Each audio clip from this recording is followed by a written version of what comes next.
ହଁ, ମଣିଷର ମନରେ ଅନେକ ଇଚ୍ଛା ଆଉ ଆକାଂକ୍ଷା ଜନ୍ମ ନିଏ। କିଛି ଆମକୁ ଆଗକୁ ନେଇଯାଏ ତ ଆଉ କିଛି ଆମର ଶାନ୍ତିକୁ ମନରୁ କାଢ଼ି ନିଏ।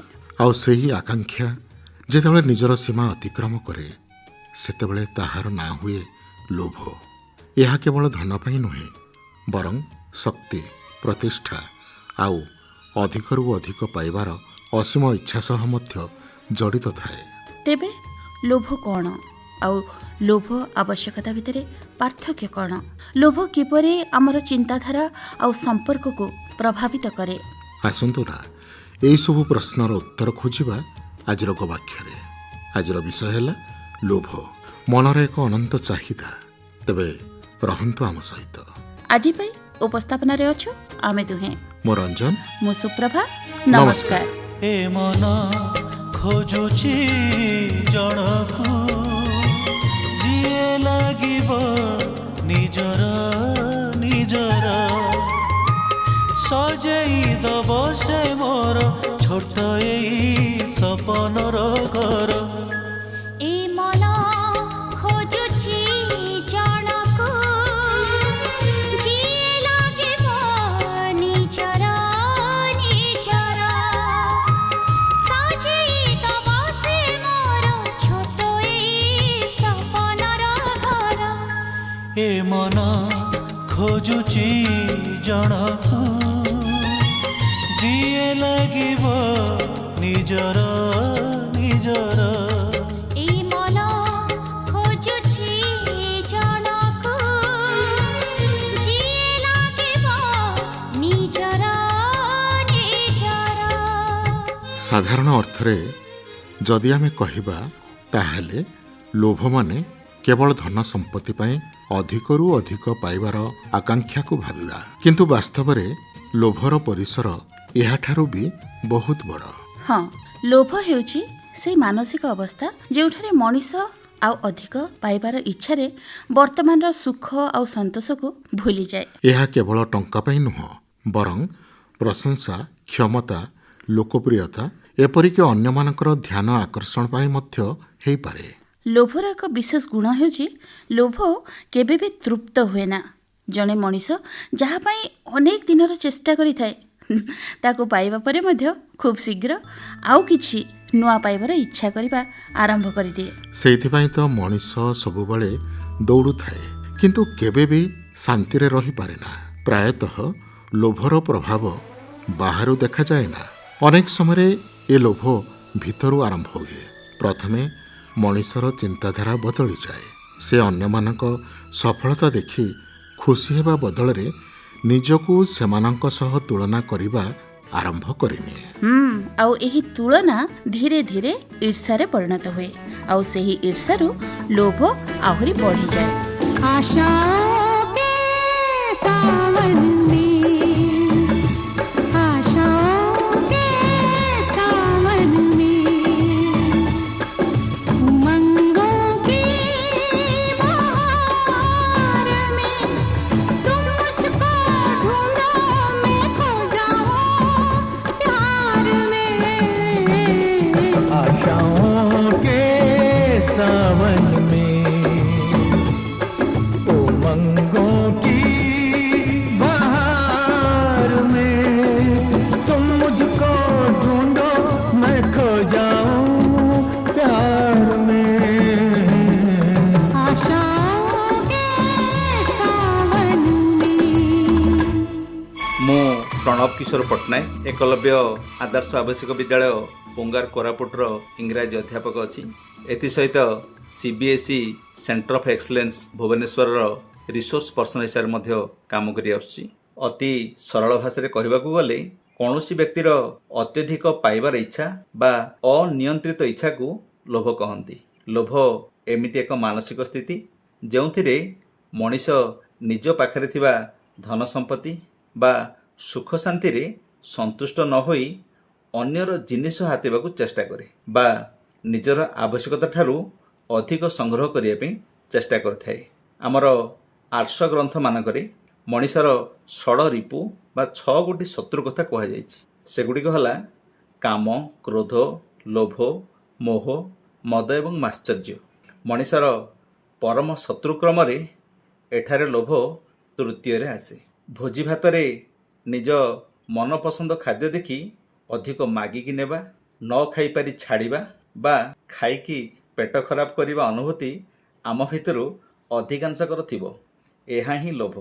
ଆର୍ଥିକ ଦୃଷ୍ଟିରୁ ଆମେ ଟିକେ ସ୍ୱଚ୍ଛଳ ହେଲେ ଜାଣିବା ଉଚିତ ଯେ ସତ୍ ପାତ୍ରରେ ଦାନ କରିବା ପାଇଁ ପରମାତ୍ମା ଆମକୁ ସକ୍ଷମ କଲେ। ସାହାଯ୍ୟ କରିବା ପାଇଁ ସକ୍ଷମ ଥାଇ କୃପଣ ହେବା ମଧ୍ୟ ଲୋଭ ଅଟେ। ଆଶା କରୁଛି ଲୋଭ ସମ୍ବନ୍ଧେ ଆମର ସମ୍ୟକ ଧାରଣା ଆସିଯାଇଥିବ। ଲୋଭ ବିଷୟରେ ଜାଣିବା ପରେ ଆସନ୍ତୁ ଲୋଭର ଆଉ ଏକ ଗୁରୁତ୍ୱପୂର୍ଣ୍ଣ ଦିଗ ଉପରେ ଆଲୋକପାତ କରିବା। ତାହା ହେଲା ଲୋଭ ଦ୍ୱାରା ଆମର କ'ଣ କ୍ଷତି ହୋଇଥାଏ। ଲୋଭରୁ କ୍ଷତି କଥା ଜାଣିଲେ ମଧ୍ୟ ମଣିଷ ଲୋଭଠାରୁ ଦୂରେଇ ରହିବା ପାଇଁ ଯତ୍ନବାନ ହେବ। ପ୍ରଥମତଃ ଲୋଭ ଆମର ବୁଦ୍ଧି ବା ବିବେକକୁ ନଷ୍ଟ କରିଦେଇଥାଏ। ଲୋଭ ବଶବର୍ତ୍ତୀ ମଣିଷ ଭଲ ମନ୍ଦ ବିଚାର ଶକ୍ତି ହରାଇ ଦେଇଥାଏ। ଲୋଭରେ ଅନ୍ଧ ହୋଇ ସେ ଅନେକ ଭୁଲ ନିଷ୍ପତ୍ତି ନିଏ ଏବଂ ପରବର୍ତ୍ତୀ ସମୟରେ ବଡ଼ ଅସୁବିଧାର ସମ୍ମୁଖୀନ ହୁଏ। ଫଳ ଭୋଗିଲା ବେଳକୁ ଆଉ ସେ ପୁରୁଣା ଭୁଲକୁ ସୁଧାରି ହୁଏନି। ଦ୍ୱିତୀୟତଃ ଲୋଭ ମଣିଷକୁ ସବୁବେଳେ ଅସନ୍ତୁଷ୍ଟ କରି ରଖିଥାଏ, ଯାହାଫଳରେ ତା'ର ମାନସିକ ଶାନ୍ତି ଭଙ୍ଗ ହୋଇଯାଇଥାଏ। ଲୋଭୀ ବ୍ୟକ୍ତି ପାଖରେ ସବୁବେଳେ ଅଧିକ ପାଇବାର ଆଶା ଓ ହରାଇବାର ଭୟ ଥାଏ। ଫଳସ୍ୱରୂପ ସେ ମାନସିକ ଚାପ ବା ଷ୍ଟ୍ରେସ୍ ଭିତରକୁ ଠେଲି ହୋଇଯାଇଥାଏ। ସ୍ଥିତାବସ୍ଥାରେ ସନ୍ତୁଷ୍ଟ ନ ହୋଇ ଆହୁରି ପାଇବା ପାଇଁ ସେ ସବୁବେଳେ ଅସନ୍ତୁଷ୍ଟ ହୋଇ ରହିଥାଏ। ଲୋଭର ଆଉ ଗୋଟେ ବଡ଼ କ୍ଷତି ହେଲା ଏହା ସମ୍ପର୍କରେ ତିକ୍ତତା ଆଣିଥାଏ। ଲୋଭ ଓ ସ୍ୱାର୍ଥ ପରସ୍ପର ପରିପୂରକ। ଲୋଭ ପାଇଁ ମଣିଷ ସ୍ୱାର୍ଥପର ହୋଇଯାଏ। ସବୁବେଳେ ନିଜ ଲାଭ ବା ଫାଇଦା କଥା ଭାବେ। ପରିବାର ପରିଜନ, ସାଙ୍ଗସାଥି, ଆତ୍ମୀୟ ସ୍ୱଜନଙ୍କୁ ପ୍ରତାରଣା କରେ ଓ ସମସ୍ତଙ୍କର ବିଶ୍ୱାସ ହରାଇଥାଏ। ଆଉ ଗୋଟେ କଥା ଆମେ ଚିନ୍ତା କରିବା ଯେ ସମାଜରେ ସମ୍ମାନର ସହିତ ବଞ୍ଚିବା ପାଇଁ ସମସ୍ତଙ୍କର ଇଚ୍ଛା, ହେଲେ ଲୋଭଗ୍ରସ୍ତ ହୋଇ ବିଚାରହୀନ ହୋଇଗଲେ ମଣିଷ ଭୁଲ କରି ବସେ। ଆଉ ନିଜର ଭୁଲ ସର୍ବସାଧାରଣ ହୋଇଗଲେ ନିଜର ଇଜ୍ଜତ ମହତ ପଦାରେ ପଡ଼େ, ସମ୍ମାନହାନି ହୁଏ। ସମାଜରେ ଆଉ ମୁଣ୍ଡ ଟେକି ଚାଲି ହୁଏନି। କହିବାକୁ ଗଲେ ଲୋଭ ମଣିଷର ସର୍ବନାଶର କାରଣ ହୋଇଥାଏ। ଅତ୍ୟଧିକ ଲୋଭ ପାଇଁ ସେ ପାଖରେ ଥିବା ତା'ର ପ୍ରିୟ ଜିନିଷଠୁ ଆରମ୍ଭ କରି ପ୍ରିୟ ମଣିଷ ପର୍ଯ୍ୟନ୍ତ ସବୁ ହରାଇଥାଏ।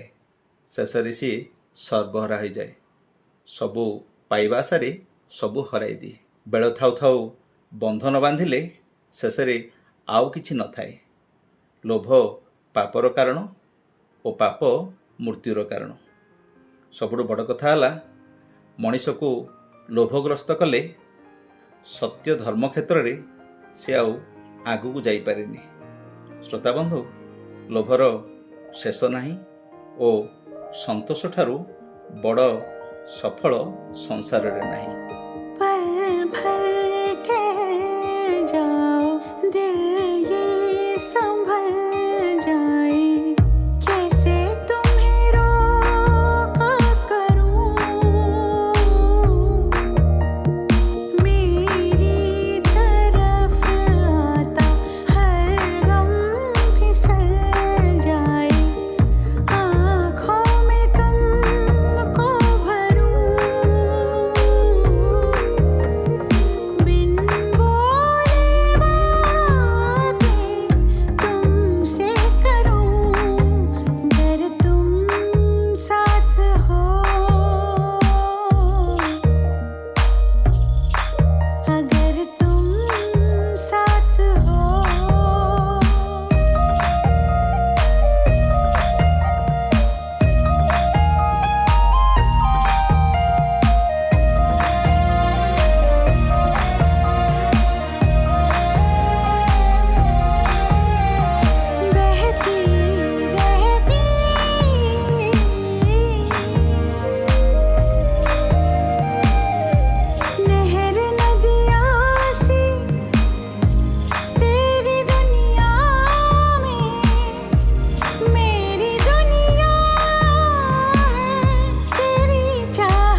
बातें दिल की होती लफ्जों की धोखेबाजी तुम साथ हो या न हो क्या फर्क है बेदर्द थी जिंदगी बेदर्द है अगर तुम साथ हो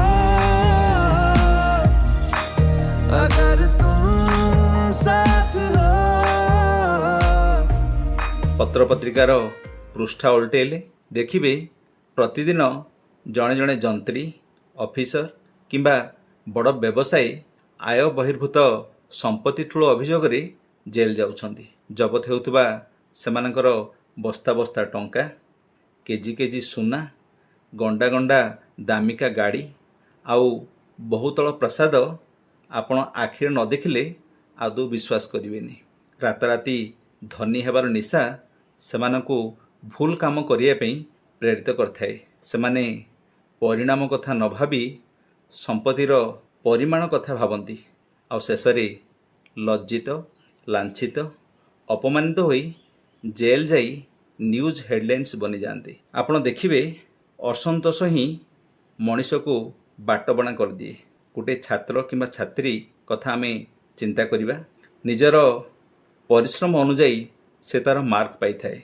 निज मार्क रे संतुष्ट न होई से असाधु उपाय अवलंबन करे परीक्षा रे कॉपी करे धरा पड़ी अनेक वर्ष पर्यंत परीक्षा देबारु वंचित हुए। लज्जा अपमान रे से स्कूल कॉलेज पिंडा बाड़ेनी परिवार समाज पई कलंक पाल्टी जाए।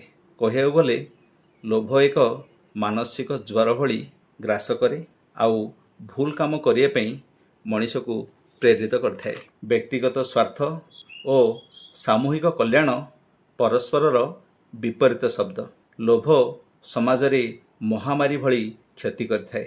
से पेट्रोल डीजल किंबा जेकोसी जिनिस हो बेले बेले व्यवसायी माने अधिक लाभ पाई जिनिसपत्र महजूद रखी कृत्रिम अभाव सृष्टि करती जोथिपाई दरदाम बढ़ी जाए कला बजारी हुई साधारण लोके हैरान हरकत हुअନ୍ତି। आपण देखिबे अधिकांश हिंसा और अपराध पछरे संप्रति हड़प बा रातारातिर धनी हेबार रुग्ण मानसिकता रही थाए जहा समाजर सुरक्षा को विपन्न करथाए। बजार रे भेजाल खाद्य खाई देह खराब हेले आमे औषध खाउछि हेले अत्यंत दुखर कथा एबे औषध ही भेजाल आउ काहाकू कौन कहवा। शिल्प और उन्नतिकरण लोभरे आमे गछ काटिले प्रदूषण बढ़िला ग्लोबल वार्मिंग रो फल आमे समस्ते भोगुचे। एहाकू आमे केवल लोभ पई किपरि अतीतर बड़ बड़ साम्राज्य ध्वंस होईची ओ शक्तिशाली व्यक्तिंक पतन घटिची एसबु जानिले लोभ प्रति आमर टिके भय सृष्टि हब। देखंतु महाभारतर मुख्य कारण थिला दुर्योधनक अत्यधिक लोभ। पांडव मानकु सूचीअग्र मेदिनी न देवार जिद और सारा साम्राज्यर अधिपति हेबार लोभ कुरुक्षेत्र युद्धर कारण थिला आउ कुरुवंशर निपात हैला। आपण माने जानती रावण जणे महापंडित थिले तथापि पर नारी पर संपत्ति लोभ तांकर विनाशर कारण हला। स्वाधीनता पूर्ववर्ती भारतर इतिहास कथा आपण माने सुनिथिबे। केवल बंगलार नवाब हेबा लोभरे मीर जाफर पलासी युद्धरे इंग्रेज मानकु साहाय्य कले। फलस्वरूप भारत 200 वर्ष इंग्रेजी मानक गोलाम होई रहिला। 1739 मसीह पारस्य शासक नादिर शाह केवल भारतर संपत्ति और मयूर सिंहासन पई दिल्ली आक्रमण करथिले। ग्रीक राजा मिडास कहानी आपण माने सुनिथिबे। सुना लोभरे शेषरे निज झियो सुना पलटि जाइथिला। एणु लोभ केवल सामयिक आनंद दिए एहार प्रभाव सबुबले विनाशकारी ही होइथाए।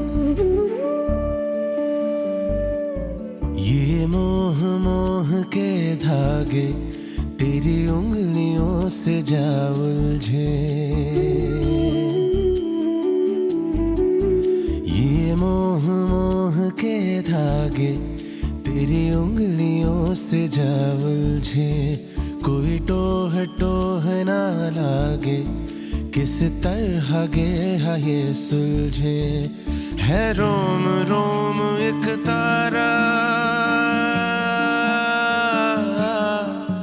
है रोम रोम एक तारा जो बादलों में से गुजरे ये मोह मोह के धागे तेरी उंगलियों से जा उलझे कोई टोह टोह ना लागे किस तरह के ये सुलझे।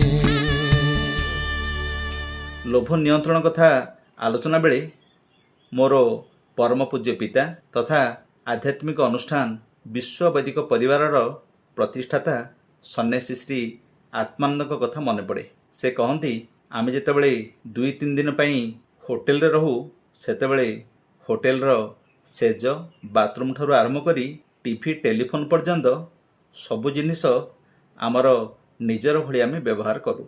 शेष चेकआउट करिया समय से सबु जिनिस आम होटेल छाड़िकी आसू।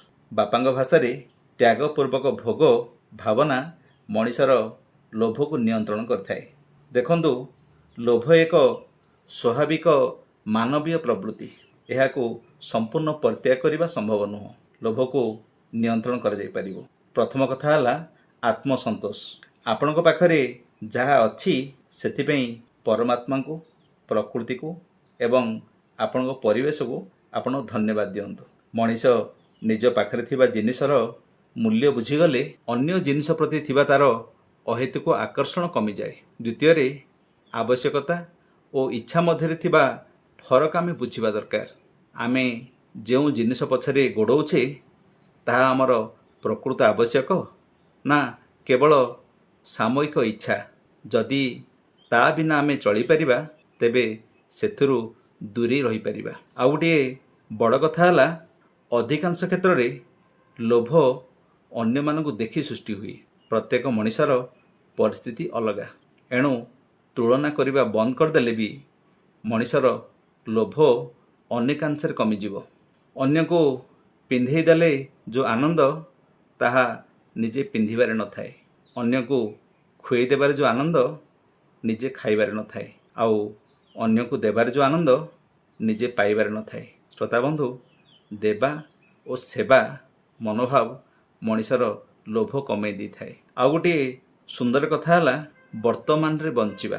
भविष्यत पई अत्यधिक चिंता करी मात्राधिक संग्रह करिबा लोभर आउ एक रूप। एणु वर्तमान समय को उपभोग करिबा और निजर परिश्रम उपरे विश्वास रखिबा। एहा छड़ा प्रतिदिन किछि समय ध्यान और जोग करिबा द्वारा मन शांत एवं स्थिर रही थाए। अशांत और अस्थिर मन ही मनीष को लोभ दिगरे अधिक आकर्षित करथाए। आध्यात्मिक मनस्क हेले मनीष आत्मसंयमी होई थाए। किछि समय बाहर करी आमे आध्यात्मिक पुस्तक पढ़िबा, जा द्वारा मनीषर लोभ कमिजिवो। शेषरे एतिकी कहिबी, अत्यधिक लोभ करिया पूर्वरु लोभर परिणति कथा टिके चिंता करिबा, जा फल आमे सतर्क और सचेतन होइजिबा। महात्मा गांधी भाषा पृथ्वी रे मनीषर आवश्यकता पूर्ण करिया पई यथेष्ट संपद अछि, किंतु कौनसी जणे मनीषर लोभ पूर्ण करिया पई एहा यथेष्ट नुहे। सुर से ये जीवन संगीत बना, तेरी पायल चन की गीत बना। सुर से ये जीवन संगीत बना, तेरी पायल चन की गीत बना। छम छम छम घुंघरू गाते हैं, छम छम छम घुंघरू गाते हैं। आओ आओ आओ तुम्हें हम पहनाते हैं गीत पीरों के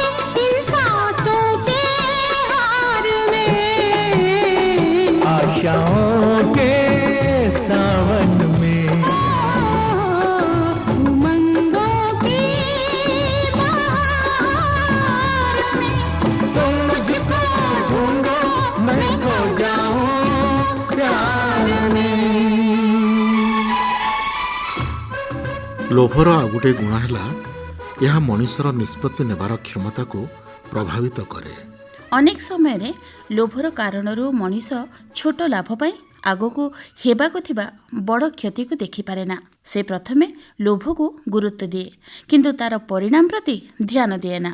ଆମ ସମାଜରେ ମଧ୍ୟ ଲୋଭର ପ୍ରଭାବ ଦେଖିବାକୁ ମିଳେ। ପରିବାର ମଧ୍ୟରେ ସମ୍ପତ୍ତିକୁ ନେଇ ବିବାଦ, ବ୍ୟବସାୟରେ ଅସତ୍ୟ ଉପାୟ କିମ୍ବା ପଦ ଆଉ ପ୍ରଭାବ ପାଇଁ ଅନୈତିକ ଆଚରଣ, ଏସବୁର ମୂଳରେ ଅନେକ ସମୟରେ ଲୋଭ କାମ କରିଥାଏ। ଏଠି ଗୋଟିଏ କଥା ସବୁବେଳେ ମନେ ରଖିବା ଉଚିତ ଯେ ସ୍ୱପ୍ନ ଦେଖିବା, ଉନ୍ନତି କରିବାକୁ ଚାହିଁବା, କିନ୍ତୁ ସଫଳତା ପାଇଁ ପରିଶ୍ରମ କରିବା ଆଉ ଲୋଭ କରିବାନି। ଲୋଭ ସେତେବେଳେ ହୁଏ ଯେତେବେଳେ ଆମେ ଆମର ନିଜର ଲାଭ ପାଇଁ ନୀତି ଆଦର୍ଶ, ମୂଲ୍ୟବୋଧ ଆଉ ମାନବିକତାକୁ ଅବହେଳା କରିବାକୁ ଆରମ୍ଭ କରିଦେବା। ତେଣୁ ଜୀବନରେ ଲକ୍ଷ୍ୟ ରହୁ, ଆକାଂକ୍ଷା ରହୁ, କିନ୍ତୁ ତା ସହିତ ସନ୍ତୁଳନ ବି ରହୁ।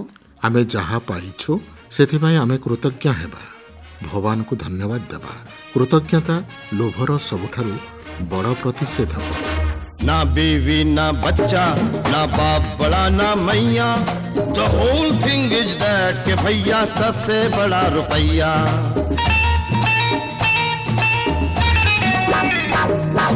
ना बीवी ना बच्चा ना बाप बड़ा ना मैया, the whole thing is that के भैया सबसे बड़ा रुपया।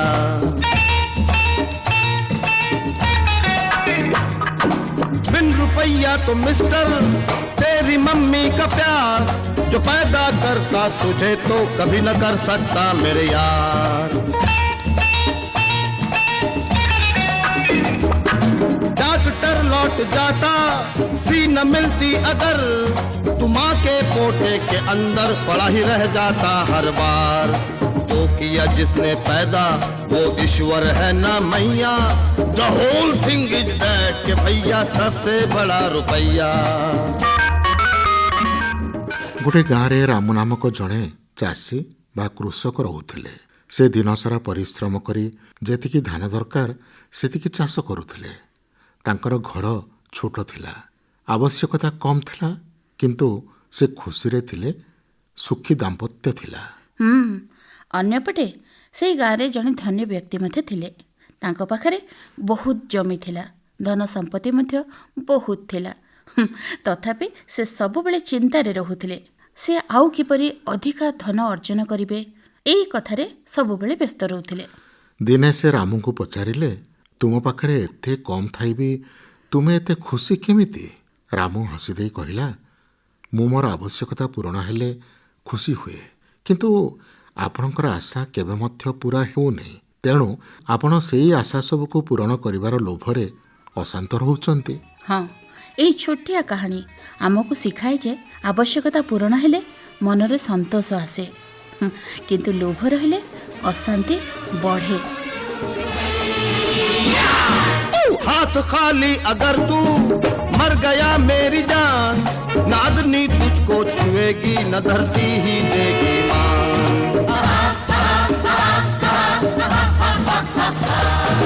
हद ये है मेरे भाई ये खुदाओं का घर, तेरी दौलत ने बनाया तो हुए खुश अल्लाह भगवान। तू उस दुनिया के खातिर जोड़े जा आना पैया, the whole thing is that के भैया सबसे बड़ा रुपया। ଆଜି ଗବାକ୍ଷରେ ଆମେ ଲୋଭକୁ ନେଇ ଅନେକ କଥା କହିଲୁ।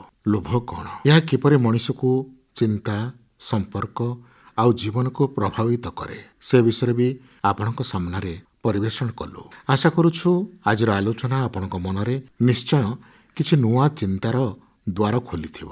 ଜୀବନରେ ଆବଶ୍ୟକତା ରହିବ, ସ୍ୱପ୍ନ ରହିବ, ଆଗକୁ ବଢ଼ିବାର ଇଚ୍ଛା ମଧ୍ୟ ରହିବ, କିନ୍ତୁ ସେହି ଯାତ୍ରା ଯଦି ଆମେ ସନ୍ତୋଷ, କୃତଜ୍ଞତା, ଲୋଭ ସମ୍ପର୍କରେ ଆଜି ନିଜସ୍ୱ ମତ ରଖିଥିଲେ ପ୍ରଣବ କିଶୋର ପଟ୍ଟନାୟକ। ତେବେ ଆପଣଙ୍କର ଦିନଟି ହେଉ ଶାନ୍ତି, ସନ୍ତୋଷ ଆଉ ସକାରାତ୍ମକ ଚିନ୍ତାରେ ପରିପୂର୍ଣ୍ଣ।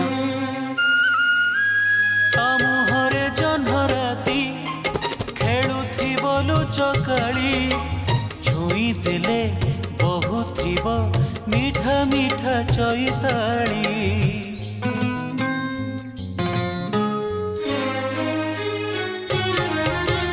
ମନର